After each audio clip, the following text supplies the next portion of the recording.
Sardegna, soprattutto nel nord, è ancora viva e praticata la tradizione dei tre re. Nella notte tra il 5 e il 6 gennaio, vigilia dell'Epifania, è facile incontrare nei paesi soprattutto dei gruppi di cantori che vanno di casa in casa da amici e conoscenti a cantare l'annuncio della nascita di Gesù Bambino e gli auguri per l'anno appena cominciato. Le porte si aprono e si fa festa, breve festa perché le tappe sono tante, in cambio si ricevono doni. Questa sera vi presentiamo i tre re, il canto dei tre re nella tradizione di Castelsardo.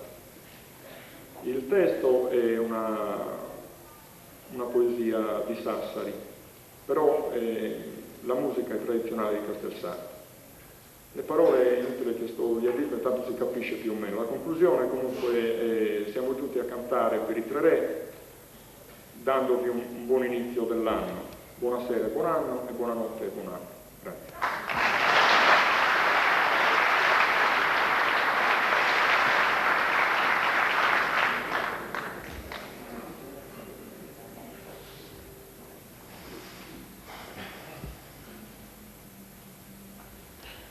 Ti prego esta